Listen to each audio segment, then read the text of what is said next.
പാലക്കാട് ലക്കിടിയിലെ കുഞ്ചൻ നമ്പ്യാർ സ്മാരകം അടച്ചു. ശമ്പള കുടിശ്ശികയെ തുടർന്ന് അധ്യാപകർ ഉൾപ്പെടെയുള്ള ജീവനക്കാർ കൂട്ട അവധിയെടുത്തതോടെയാണ് സ്മാരകം അടച്ചുപൂട്ടിയത്.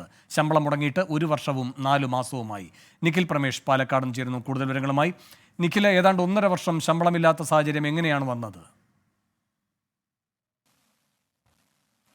വേണു, സ്പെഷ്യൽ ഗ്രാന്റ് വഴിയാണ് ഇവർക്കുള്ള വേതനം നൽകിയിരുന്നത്. എന്നാൽ കഴിഞ്ഞ 16 മാസത്തോളമായി അത് ലഭിക്കാതെ വന്നതോടുകൂടിയാണ് ഇപ്പോൾ ജീവനക്കാർ ഇന്നലെ മുതൽ കൂട്ട അവധി എടുക്കുന്ന സാഹചര്യം ഉണ്ടാകുന്നത്. അതോടുകൂടി കുഞ്ചൻ നമ്പ്യാരുടെ ജന്മഗ്രഹമടക്കമുള്ള ഈ സ്മാരകം ഇപ്പോൾ അടച്ചിട്ടിരിക്കുകയാണ്. ഒരേ ഒരു ജീവനക്കാരൻ മാത്രമാണ്, അദ്ദേഹം ഒരു ഓഫീസ് സ്റ്റാഫാണ്, അദ്ദേഹം മാത്രമാണ് ഇപ്പോൾ ഇവിടെ ഉള്ളത്.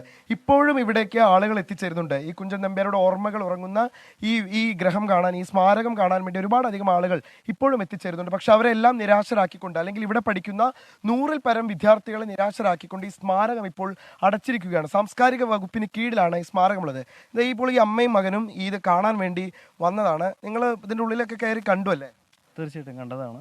അപ്പോൾ നമുക്കത് ആൾക്കാരില്ലാത്തതിൻ്റെ ഒരു പ്രശ്നം നന്നായിട്ട് നമുക്ക് ഫീൽ ചെയ്യുന്നുണ്ട്. കാരണം പ്രതീക്ഷ എന്ന് പറയുന്നത്, നമ്മൾ കുഞ്ചൻ നമ്പ്യാർ എഴുതപ്പെട്ടതും വായിച്ചതുമായ ആളെന്ന് പറയുമ്പോൾ ഒരുപാട് പേര് വന്ന് കാണുന്ന ഒരു ഇതാണല്ലോ. പിന്നെ ഇവിടെ പഠിച്ചിരുന്ന, നമ്മൾ അറിഞ്ഞത് 200 പേരും പഠിച്ചിട്ടുണ്ടായിരുന്നു എന്ന് പറയുന്നത്.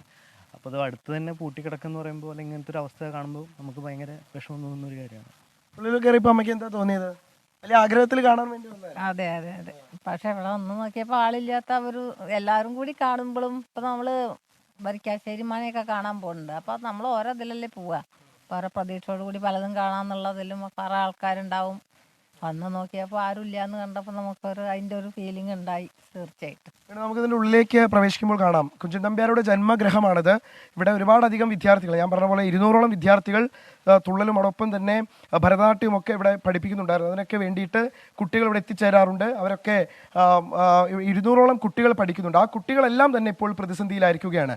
സാംസ്കാരിക വകുപ്പ് ആ ഗ്രാന്റ് അനുവദിക്കാത്തത് കൊണ്ട് തന്നെ ഈ കുട്ടികളുടെ പഠനവും നിലച്ചിരിക്കുന്ന സാഹചര്യമാണ്. 7ഓളം അധ്യാപകരാണ് ഇപ്പോൾ പ്രതിസന്ധിയിലായിരിക്കുന്നത്. ഇതിൽ 9ഓളം അധ്യാപകരാണ് പ്രതിസന്ധിയിലായത്. 7 പേർക്കാണ് 16 മാസത്തെ ശമ്പളം കിട്ടാനുള്ളത്. നമുക്കൊരു മിഴാവ് കാണാം. അത് ഇതിന് ഉള്ളിൽ വരുന്ന ആളുകൾക്ക് കാണുന്നതിന് വേണ്ടിയൊക്കെ ഒരുക്കിയിട്ടുള്ളതാണ്. ഇതിന് മുകളിലാണെങ്കിൽ ഒരുപാട് രൂപങ്ങളുണ്ട്.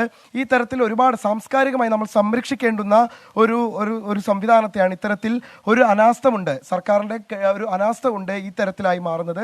ഒരൊറ്റ ജീവനക്കാരൻ മാത്രമാണ് ഇപ്പോൾ ഉള്ളത്, ഒരു ഓഫീസ് ജീവനക്കാരൻ മാത്രമാണ്. അദ്ദേഹത്തിനും ശമ്പള കുടിശ്ശികയും മറ്റും ലഭിക്കാനുണ്ട്. പക്ഷേ എന്നിരിക്കെ പോലും ആരെങ്കിലുമൊക്കെ ഈ സ്മാരകം കാണാൻ എത്തിച്ചേരുമല്ലോ എന്ന് അറിഞ്ഞുകൊണ്ട് അദ്ദേഹം ഇവിടെ എത്തുകയായിരുന്നു. നമ്മളിപ്പോൾ ഇവിടേക്ക് വന്നപ്പോൾ അദ്ദേഹം മാത്രമാണ് ഉണ്ടായിരുന്നത്.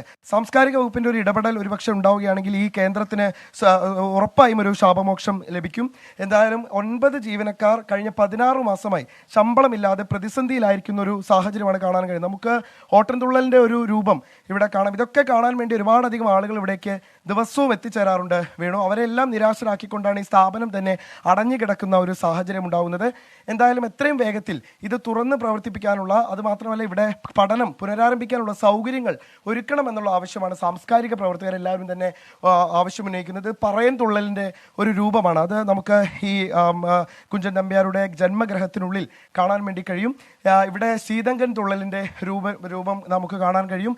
ആ തരത്തിലെല്ലാം തന്നെ വരുന്ന തലമുറയ്ക്ക് നമ്മൾ കാണിച്ചു കൊടുക്കേണ്ടുന്ന എന്താണ് നമ്മുടെ പാരമ്പര്യം, നമ്മുടെ മുൻകാലത്തെ ഇത്തരത്തിലുള്ള സാംസ്കാരിക വൈവിധ്യങ്ങൾ, അതൊക്കെ പരിചയപ്പെടുത്തി കൊടുക്കേണ്ടുന്ന ഒരു കലാരൂപം, അത് അന്യം നിന്ന് പോകാൻ വഴിയൊരുക്കുന്ന തരത്തിലാണ് സത്യത്തിൽ ഈ ഗ്രാന്റ് നിലച്ചതോടുകൂടി ശമ്പളം മുടങ്ങുന്നു. അതോടുകൂടി ഈ കേന്ദ്രം തന്നെ അടച്ചിടേണ്ടുന്ന സാഹചര്യത്തിലേക്ക് എത്തിച്ചത് ഈ സ്പെഷ്യൽ ഗ്രാന്റ്. നിഖിലാണ് വിശദാംശങ്ങൾ നൽകിക്കൊണ്ടിരിക്കുന്നത്. ഇപ്പോൾ സ്മാരകത്തിന് വേണ്ടി സമരം നടത്തിയ ശ്രീവത്സൻ ടെലിഫോൺ ലൈനുണ്ട്. ശ്രീവത്സൻ, നിങ്ങളുടെ സമരം കൊണ്ട് ഒരു ഫലവും ഉണ്ടാകാതെ പോയത് എന്തുകൊണ്ടാണ്? എന്താണ് അധികൃതർ പറയുന്നത്? ഇത്രയും നാളായി നിങ്ങളുടെ സമരത്തോട് ഈ അധികൃതർ ഉപേക്ഷ പുലർത്തുന്നത് എന്തുകൊണ്ടാണ്? നമുക്ക് ചരിത്രത്തിൽ ഇന്ന് വരെ ഇല്ലാത്ത രീതിയിലുള്ള ഒരു ദുസ്സഹമായ അവസ്ഥയിലാണ് കുഞ്ചൻ നമ്പ്യാർ സ്മാരകം കടന്നുപോയിക്കൊണ്ടിരിക്കുന്നത്. അവിടുത്തെ 7 ജീവനക്കാര് നിരവധി മാസങ്ങളായി പ്രതിഫലമില്ലാതെ പ്രവർത്തിക്കുകയായിരുന്നു. സത്യത്തിൽ അവരെ നമ്മൾ അംഗീകരിക്കുകയും അഭിനന്ദിക്കുകയുമാണ് ചെയ്യുന്നത്. ഒരു സാധാരണ ജീവിതം മുന്നോട്ട് പോകാൻ വിഷമിക്കുന്ന ഒരു സാഹചര്യത്തിലാണ് അവരൊന്നും ലഭിക്കാതെ ഇത്രയും കാലം ആത്മാർത്ഥമായി പ്രവർത്തിച്ചു കൊണ്ടിരുന്നത്. 1976 കുഞ്ചൻ നമ്പ്യാർ സ്മാരകം ഔദ്യോഗികമായിട്ട് സർക്കാർ ഏറ്റെടുക്കുന്നത്. ഈ 50 വർഷക്കാല അളവില് ഇന്ന് വരെ ഇങ്ങനെ ഒരു അവസ്ഥ ഉണ്ടായിട്ടില്ല. ഇതിനു മുമ്പ് പലപ്പോഴും സ്വാഭാവികമായിട്ടും ഉണ്ടാകുന്ന സാമ്പത്തിക പ്രതിസന്ധികൾ ജീവനക്കാർക്ക് ശമ്പളം കൊടുക്കാനുള്ള ബുദ്ധിമുട്ട് ഉണ്ടാക്കിയിട്ടുണ്ട്. അവർ ചില പ്രതിഷേധങ്ങൾ അറിയിച്ചിട്ടുണ്ട്. എങ്കിലും ഇങ്ങനെ ഒരു കൂട്ട അവധി എടുക്കുകയോ സ്ഥാപനത്തിന്റെ ദൈനംദിന കാര്യങ്ങൾ മുടങ്ങുകയോ ചെയ്യുന്ന ഒരു അവസ്ഥ ഉണ്ടായിട്ടില്ല. ഇതൊക്കെ മനസ്സിലാക്കിക്കൊണ്ട് തന്നെയാണ് ഒരു നിരാഹാര സമരവുമായിട്ട് ഞാനടക്കമുള്ള കുഞ്ചൻ നമ്പ്യാരെ സ്നേഹിക്കുന്ന, അല്ലെങ്കിൽ മലയാളത്തിന്റെയും മലയാളിയുടെയും ഏറ്റവും വലിയ ഒരു സർവകാല കാര്യത്തില് ഒരു ബഹുമുഖ പ്രതിഭയായിരുന്ന അദ്ദേഹത്തിന്റെ സ്മാരകം നിലനിർത്തുന്നതിന് വേണ്ടി ഒരു സമരം നടത്തിയത്. നമുക്ക് എല്ലാവർക്കും അറിയാവുന്നത് തന്നെയാണ്.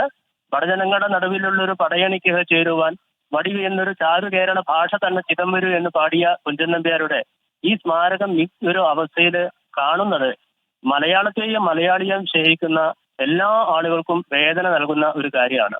സത്യത്തിൽ ഇന്നത്തെ ഭരണസമിതി ഇക്കാര്യത്തിൽ വേണ്ട ഒരു ശ്രദ്ധ ചെലുത്തിയിട്ടില്ല എന്നാണ് നമുക്ക് മനസ്സിലാക്കാൻ സാധിക്കുന്നത്. മാത്രവുമല്ല, MLA ഇടപെടൽ ഇതിൽ ഉണ്ടാകേണ്ടതായിരുന്നു.